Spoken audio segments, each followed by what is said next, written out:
I'm your host, Dr. Roberta Westbrook, and you're here with us at the Campus for All Animals, the Houston SPCA. I'm so glad to speak to you guys every week to give you a little bit more information about how to keep your pets healthy. Today, we're going to talk about a senior pet, adopting a senior pet, owning a senior pet, and any questions that you may have about your own senior pet. Hopefully I can help to answer those questions. And I want to introduce you to our pet of the week this week, who is our own senior. And our senior pet's name this week is River. River is about a 10-year-old neutered male dog. He's a mix. We think maybe some Labrador, maybe some Husky, but he's really sweet and he would make a wonderful family pet. We encourage you to come on down and meet with River and all of our other animals that we have available for adoption. We're open every day from 11 a.m. to 6 p.m. and we'd love to have you and have our staff help you find your new pet. So let's talk a little bit about senior pets. I do want to start off by explaining what a senior pet is, because depending on the breed of dog or cat that you have, or whether you have a dog or cat, there's different criteria for when we consider a pet to be a senior pet. Generally, we will call a senior pet senior or geriatric after they've reached 75% of their lifespan. So this is going to be very different depending on whether you have a dog or a cat, and then if it's a dog, what size dog that you have.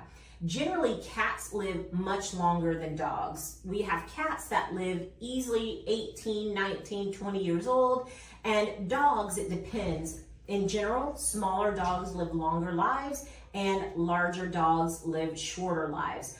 So you can always maybe Google, look up the breed of your dog and what lifespan is, and then you can determine when they're considered senior or geriatric based on 75% of that expected lifespan. And that's how you know whether your pet is senior. What are the most common health issues that senior pets face? So when pets get older, age in and of itself is not a disease, but age will cause the organs and the cells in the body to be more susceptible to disease. So things that we tend to see as pets get older, one of the most common ones is arthritis. As dogs get older, we tend to see that the cartilage in their joints and in their spine becomes degenerative, and it's just not as pliable as it used to be, and it usually doesn't sustain the amount of weight that it used to be able to. So we tend to notice that animals are much stiffer in their gait. They have stiff gait. They may be more in pain because of the arthritis, and that may be something that you have to follow up with your veterinarian about treatment for. We also see common diseases, particularly in cats, like hyperthyroidism tends to happen in older cats. Diabetes tends to happen in older cats. Cancer tends to happen in older dogs and cats. And then certainly there are other disabilities, as we mentioned last week, like blindness and deafness, that we tend to see as pets age as well. Earlier you mentioned that for arthritis, pets might be in pain. Is there any way that they could indicate that they are in pain? Yes, so if you're noticing that your pet seems to be uncomfortable, what you might be seeing is, particularly early in the morning, after your pet has been resting throughout the night, sleeping, their muscles and their bones get stiff. So in the morning when they're rising, they may take a little bit longer to get up. They may vocalize when they're getting up and moving around. They may have a stiff gait until the day goes on, and they tend to get a little bit better throughout the day as they've been walking around more, but it tends to be noticeable much earlier in the morning. You may also notice that they don't want to do the same activities. So dogs that are painful because of arthritis may not be able to jump on and off the bed or on and off the couch like they used to. They may not be able to run as fast or as far as they used to, or play the same type of sports fetch or, doing agility, things like that, you might notice that they slow down or that they seem uncomfortable when they're doing those activities. So those might indicate times where you may want to see your family veterinarian and have a physical exam performed, and maybe even have x-rays performed, because x-rays are going to be able to tell us whether there is arthritis in the hips or the knees or other areas of the body that could be giving your pet some discomfort. Are there any exercises that can still take place while a pet is experiencing arthritis? Yes, that's a great question. So one of the things that can actually help to keep the joints mobile is doing low impact exercises. One of those is swimming. So if you have access to water or a pool, putting your dog in the water can actually help them to get exercise, move the joints, strengthen their muscles without it being painful, because they're not having the weight of their body on those joints. So swimming is a really good low impact exercise. Even leash walking can be helpful. So going on short leash walks for maybe 5 or 10 minutes, 2 or 3 times a day, can also help to keep them mobile. But if you're noticing that they're getting tired or lethargic on those walks, you can always shorten them. But swimming and leash walks, slow leash walks, are really good ways to get your pet some exercise, even if they are experiencing signs of arthritis. Moving into nutrition and diet, how will the nutritional needs change as the pets age? Right. So one of the things that is important as our pets age is that we keep them at a healthy body weight. As pets gain more weight, we start to see more health problems. So obesity, difficulty breathing, painful joints because of the weight. So it's important that nutrition change as the pets get older. That means that they need to have a lower caloric intake. The way that you can make sure this happens is that you want to look for foods that are lower in calories. And the way that you may know that is on the food back. It may indicate that this diet is for a senior pet or a geriatric diet, or it may say low calorie, or it may say healthy weight. You want to make sure that the diet that you're feeding your senior pet is going to be lower in fat, lower in calories, so that they can maintain lean body structure. This can help to prolong their life and help to prevent some of those other diseases related to obesity that I mentioned. When it comes to veterinary care, what pain management options are available for senior pets? So if your pet is in pain and you've spoken to your veterinarian, depending on the type of pain that they have, there are lots of medical options to manage your pet's pain. Some of those are going to be NSAIDs, or non-steroidal anti-inflammatory drugs. Some of them are going to be nerve-related medications that help with nerve pain. Maybe if you have a pet that has a neurologic injury that's creating some pain, there's some drugs that focus on more nerve damage. And there are some supplements that are like, we call them nutraceuticals. Nutraceuticals are those medications that are not prescription, but help keep the joints and the body healthy. For example, chondroitin and glucosamine are nutraceuticals. They are compounds that can be purchased over the counter that have components in them that help keep the joints healthy. So not only are there over-the-counter medications, but there are prescription medications that you can get from your veterinarian to make sure that the pain levels of your pet are at a manageable state. Will things like dental care be different now that a pet enters the senior stage? Dental care is important throughout your pet's life, and the reason is that teeth need to help maintain nutrition. And so when the teeth become infected, what can happen is that infection destroys the root of the tooth and the ligament that keeps the tooth in the socket. So if you don't have good teeth health, what can wind up happening is the teeth become very loose. And when they become loose, they become painful, and it makes it uncomfortable to eat. And that can lead to your pet taking in less calories and losing weight. So dental health is very important. We don't want our pets to lose weight because they're uncomfortable when they eat, and we don't want them to have the pain associated with a toothache from infection. So it's still important that you take your pet to get their teeth cleaned at least once a year. And then between teeth cleanings, if you can maintain the health of the teeth by brushing the teeth on a regular basis, that would be ideal. But dental health is going to be important lifelong. How can the home environment be adapted to make it more comfortable for senior pets?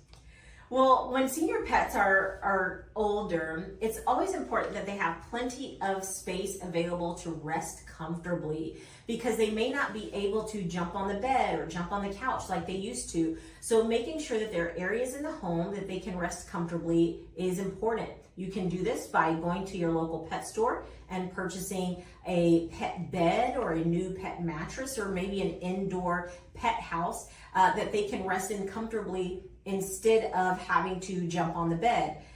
If you want your pet to be able to get onto the bed or onto the couch safely and they're not able to jump, you can also purchase a ramp or stairs that will help to get your pet in those locations without having to jump, which might injure their back or their hips. They can use soft stairs to climb up onto the bed, or a ramp. What adjustments can be made to daily routines to better suit senior pets?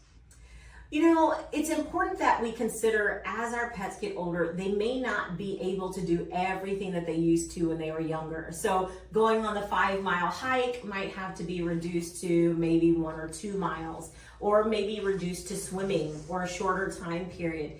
And it may mean that, that the diet changes. It may mean that we're a little bit more aware of where we touch our pet, how we play with them.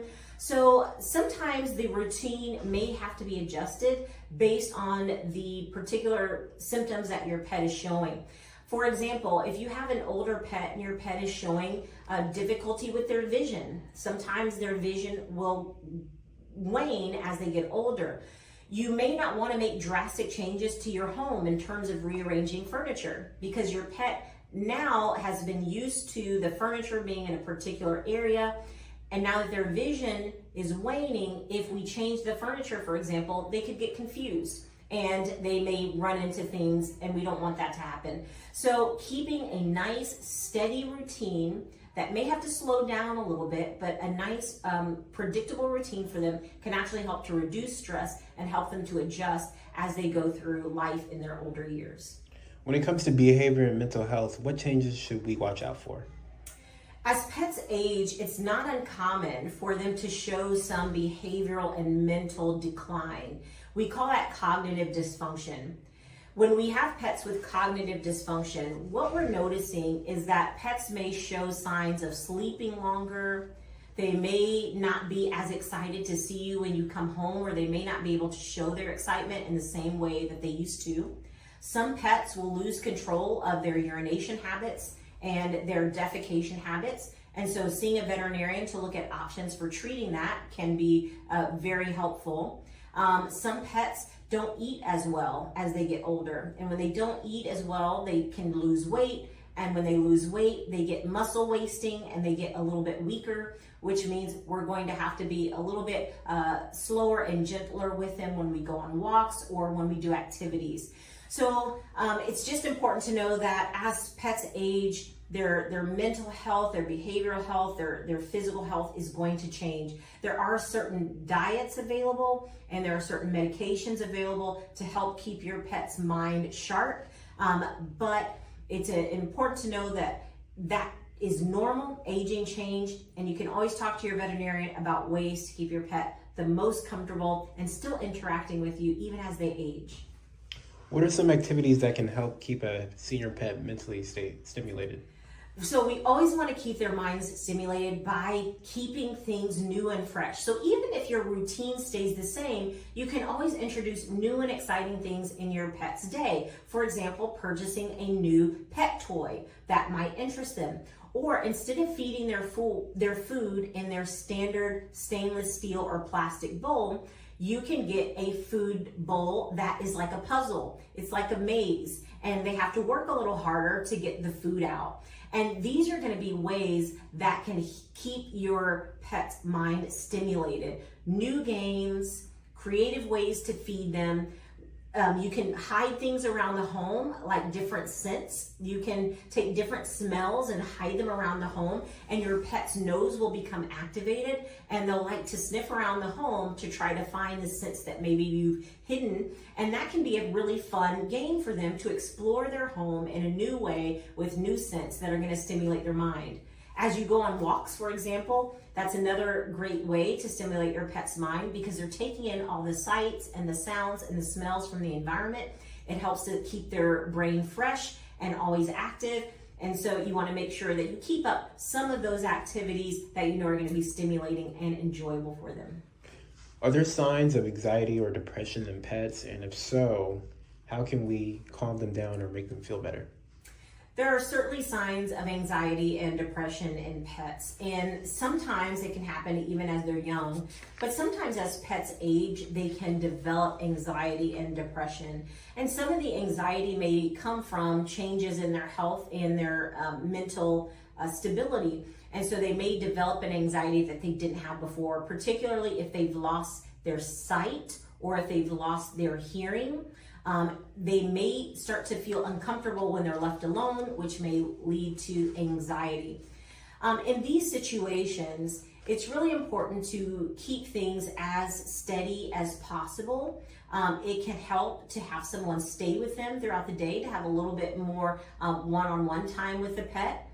It may help to see your family veterinarian to look at some medical therapies that might be useful for pets with anxiety, particularly if it's due to old age. And then sometimes just giving them those creature comforts that we know help to calm them down. So their favorite toy, or maybe a t-shirt that you wore recently that smells like you, that you can put in their bed, that can help to keep them calm and make them feel like you're right there with them. Or it could be something like a thunder shirt, something that you can put on them to help give them like a nice snug hug during those times where they're feeling anxious. How can pet owners prepare emotionally for their pet's senior year? This is always rough. If you've had a pet for a long time, it's very rough to see your pet aging and changing. And it can be stressful to watch your pet go through those changes that they may not understand. The best thing that you can do is to talk to your family veterinarian about the expected changes. You can certainly read up on some of the expected changes so that you'll be more aware if you notice them. And then when you're noticing those changes happen, don't be afraid to reach out. Don't be afraid to get some support. It can certainly be a challenge to help your pet get through their geriatric years, but it can be very rewarding to keep them comfortable and know that they're living a long and healthy life. What are the options for hospice care for pets? You know, sometimes our pets get to a place where we know that they are toward the end of their life. They may have been diagnosed with a terminal illness. They may not be able to get around like they used to, and you may notice that they're having more bad days than good days. And what I mean by that is, as their family, as your pet's family, you can identify what is considered a good day for your pet and what's considered a bad day for your pet. A good day for your pet might be one where he or she eats and drinks well, where they recognize you when they come home, where they like to play a game, where they are active, and they seem overall relaxed but happy. And a bad day might be one where they seem to be in pain. Maybe they're not eating, or maybe they're not recognizing you when you come home. What you can do is objectively decide how many days your pet is having that are good and how many days your pet has that are bad, and compare those numbers for a period of time. If you're noticing that your pet is having more bad days than good days, this might be an indication that you can reach out to your veterinarian about how to keep your pet comfortable in those last days, because that's what we want. We want them to be comfortable, and we want to enjoy the time that they have with us. So hospice care may look like just providing comfort. It may be providing oral medications, a nice comfortable bed, great nutrition, and lots of love and attention. What are the benefits of adopting a senior pet like River? You know, adopting a senior pet can be a wonderful reward, because you know that you're giving this pet the life that maybe they've always deserved for their entire lifetime. And to see a senior pet be able to, in their last years, live in a comfortable home with people who love them, and getting the attention that they need and deserve, can be very, very rewarding. Usually when you are adopting a geriatric pet, what you see is what you get. So these pets are usually house trained, which is great. You don't have to worry about house training. They're usually eager to please, and so they're smart, they learn quick. And you might think that they're older and they won't learn quick, but they're still good at learning new tricks. And so you can still teach them to sit, to stay, to come, to walk on a leash, and to follow your routines. And they're calmer. Oftentimes geriatric pets are calmer. And so if you're looking for a buddy to just sit on the couch with you and watch TV and be your companion, then a geriatric pet would be a great option. What advice would you give to someone considering adopting a senior pet? I would say if you're considering adopting a senior pet, go right ahead and do that, because a senior pet can be a great addition to your family and to your household. So you can have children will get along with senior pets often. If you have other pets, sometimes that will be a good way to bring in a new family member to your home. And so if you want to adopt a senior pet, come on down, take a look, visit with them, get an idea about their health status. And I think adopting a senior pet is a wonderful thought, and they are oftentimes adjust much easier to their new environment than younger pets. Well, I thank you guys so much for joining us here on the Pet Pawcast. As always, we invite you to come on down to our adoption center every day of the week from 11 a.m. to 6 p.m. and let our adoption team members help to find the right pet for your family. We are glad that you joined us once again, and I will see you next week.